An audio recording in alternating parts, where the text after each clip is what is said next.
Hey everyone, today we're going to be taking a look at part 2 of my apartment prepping series. Today we're looking at food. Don't go anywhere, you're watching Living Survival.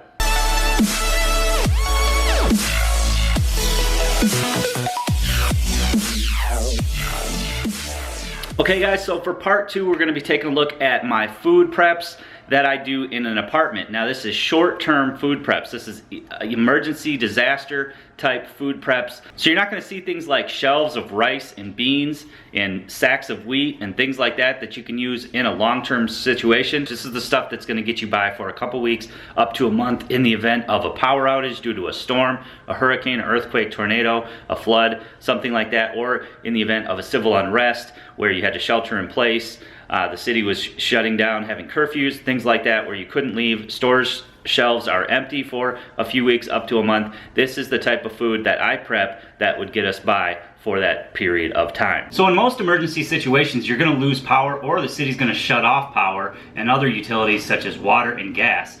So before I get started, water is a huge part of your food preps, and we're going to talk about water and what to store and how to purify that water in a separate video, because most of the food items do require water in order to rehydrate them or cook them. Obviously your first course of action if you lose power is to eat your perishables first. That means the stuff in the refrigerator and the freezer. You can prolong some of that stuff by using a cooler, but again, you're probably not going to get more than a few days to a week depending on the temperature outside, and especially if you don't have power and can't cool or heat your living space, it's going to be hard to keep that food good. So you're going to want to consume that stuff first. Things like your milk, your eggs, your fruits, your breads, yogurts, things like that that are perishable. So next item on my prep list is going to be canned goods. Now, canned fruits and vegetables, soups, canned meats, things like that are all great items to prep. They require little or no preparation. You really don't even have to heat them up. You can eat them right out of the can if you had to, if you had no electricity or no way to heat these up. So shelf life on your typical canned fruits like mandarin oranges, pineapples, things like that is generally about 6 months to a year. So you're going to be pretty good. Again, this is short term. This is not long term. So as long as you rotate these foods out, it works great. And typically a good tip is to just buy the food that you eat anyway. I mean, we eat a lot of fruits and vegetables and things like that, a lot of tuna. So that's the stuff we stock up on when we go to the store. Generally, Kristen and I will go to the store and we'll buy a case of water and we'll buy several different soups every time we go to the store. It's just a simple way to stock up slowly so we have that stuff on hand. Another good tip is obviously to shop sales. You can stock up really easily that way. So good examples of canned fruits and vegetables would obviously be the mandarin oranges, pineapple. Those are going to have the shortest shelf life. And then things that are going to have a longer shelf life, like a year, would be like green beans, corn, peas, you know, whatever you're into there. Soups, just get your favorite flavors there. Again, these can be just eaten right out of the can if you had to. They pack down really easily as long as you're storing them in a cool, dry environment. Sauces are a great thing to have too. You can, mix this with meat if you have it during the first week or so, and then you can, obviously mix it with noodles and things like that, add a little flavor. And then canned meats such as tuna, or all the different other canned meats and fish that you can get. They have a long shelf life and they work great to add a little variety into your food preps. Now you can also get things like tuna in these little packets. They're a little more expensive. I generally use these when I'm hiking or backpacking and would use the canned meats instead of these, but that's also an option. Soup also comes in these packets. Again, great for when you're on the move, and I would go with the regular canned stuff just because it's a little bit less expensive for storing at home. So next would be the dry goods, things that are very simple and easy to make and only require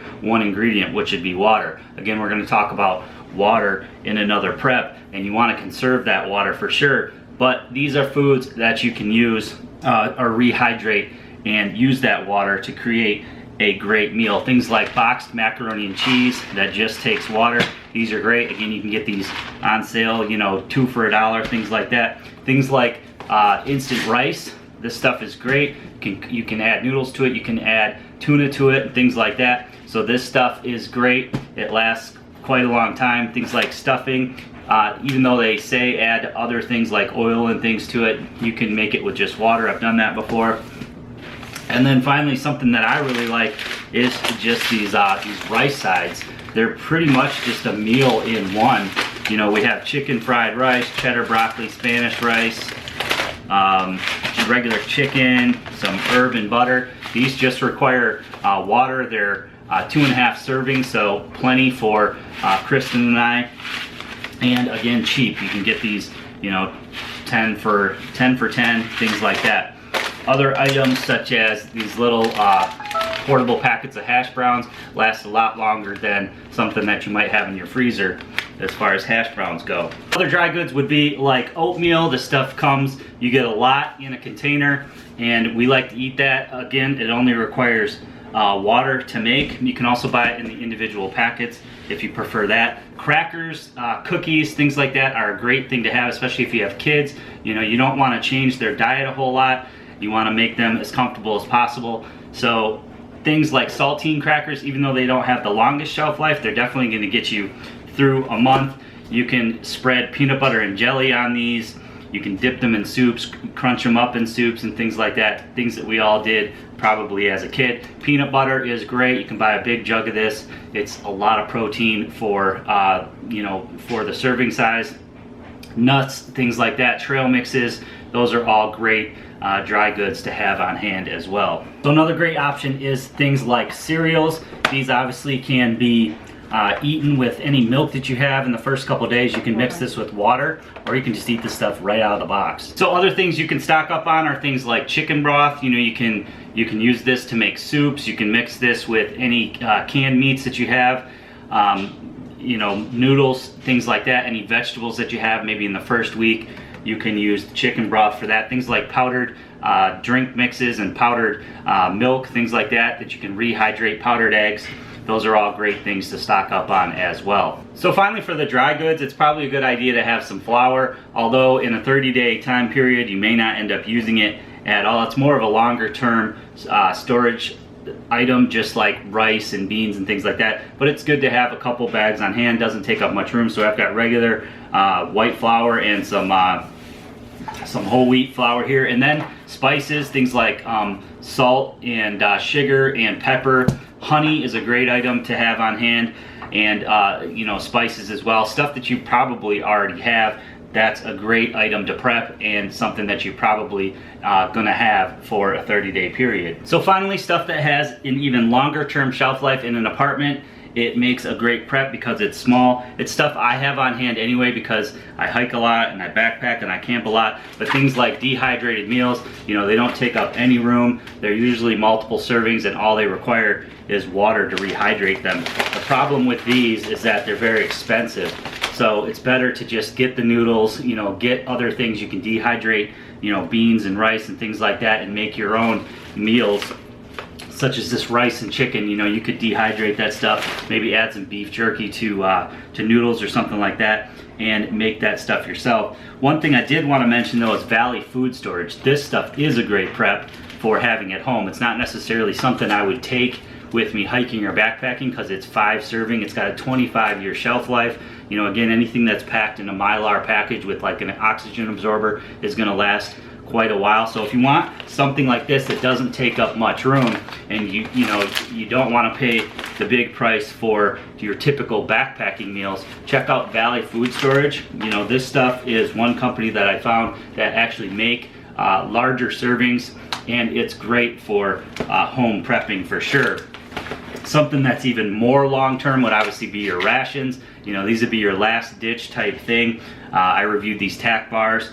Again, 5-year shelf life, so again, it's not necessarily a short-term prep, but good to have on hand should, you know, maybe all your, you know, canned goods got destroyed. I know when something floods, you know, things can rust out. Obviously, your dry goods can get saturated with water. Maybe you had a tornado and it rained and, you know, ruined your, you know, your food storage. That's when something like these packaged meals that aren't going to be susceptible to, you know, rain and flood as much, things like these ration bars will get you by in that type of situation or emergency. So again, you can dehydrate your own things like banana chips. They make a great snack, trail mix, things like that. Things like these Cliff bars are excellent to have on hand just for an extra snack. Obviously you want to address any special needs, like if you have babies or infants, you're going to need preps for them, as well as elderly. You know, you're going to need preps for them. The good thing about short-term food storage is that it's food that you eat anyway, so just stock up on it and have a rotating 30-day supply. You know, in a long-term prepping situation, long-term food, you know, you're going to want to store them on racks. You're going to want to write dates on things so that you can rotate it out. Not as much of a problem with short-term food preps, because you can rotate that stuff out, but it is a good idea on cans and things like that to write the date, you know, find the date on it and write it up top. Therefore you can eat the oldest stuff first. And again, if you buy what you like, then you're not going to have any problem rotating that stuff out. One other thing that you're probably going to want to do is stock up on things like paper plates, knives, forks, spoons, things like that. Remember, water is going to be sacred in an emergency situation, so you're not going to want to wash dishes or anything like that. You're going to want to be able to just you know, use minimal amount of water for drinking, for hygiene, and for, of course, cleaning up and sanitation reasons. So sometimes in an emergency situation such as earthquakes, a flood, even a tornado, it's a good idea to shut your gas off. If you have a gas range or a gas water heater, chances are the city's going to shut it down on you anyway. So how do you cook without electricity or gas? Well, for me, it's my camping and hiking stoves. The fuel is pretty cheap. You can buy a bunch of these. As I showed in my survival kit video a few videos back, I keep a stove and a couple extra gas canisters backed up just for that same reason. You can use a kettle that you camp with, or you can use just your regular kettle off your stove at home. Very quick and easy way to boil water that you can use to, you know, pour into your dehydrated meals, or to cook noodles in. For example, with this MSR wind burner, it's an all-in-one system that I previously reviewed. It works with the gas canisters and it comes with its own pot. Great for boiling water and great for cooking things like stews and soups, and boiling things like noodles. Of course, any camping stove would work, just like this little pocket rocket or this MSR universal stove. Nice thing about the universal is it will use any gas. You can use even regular unleaded gasoline or kerosene for that. Just keep in mind that you do not want to do that indoors. I have used the little camping stoves indoors. I do it right by my stove, and really it's no different than using you know, your gas stove. You just want to be obviously very careful. I would only use these IsoPro stoves. ISO are the propane butane mix indoors. I would definitely not use the gas versions of a stove. Also, if you have a wood stove and you have wood, you could obviously cook outdoors and heat your food and purify your water that way as well. You could also use just any utensils like your pots and pans with these stoves as well. Another great thing that works is those camping stoves that take the larger canisters, and obviously your grill outside could be utilized as well. So I really hope you guys enjoyed the video today, taking a look at some of my short-term preps. You know, again, it's short-term, it's not long-term, so it's going to be foods that you eat anyway. It's going to be things that you can easily rotate through.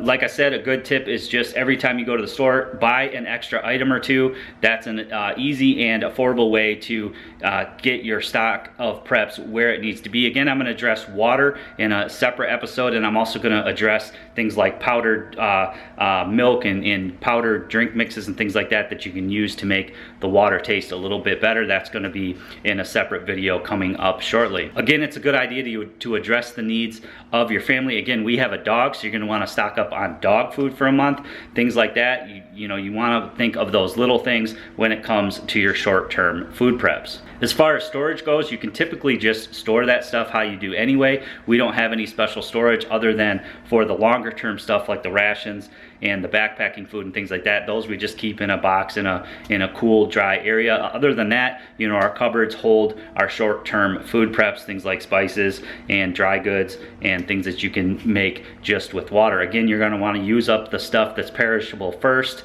and head to your longer term foods next. So I hope you guys enjoyed the video today. I hope you guys share in the comments below what your short-term preps are. I'd love to start a discussion with you guys on that. I hope you share this video to anybody who might find it interesting on your social media, and I hope you follow me on my social media as well. As always, guys, if you haven't already done so, and to see future episodes of my apartment preps, make sure you click that red subscribe button and subscribe for more videos.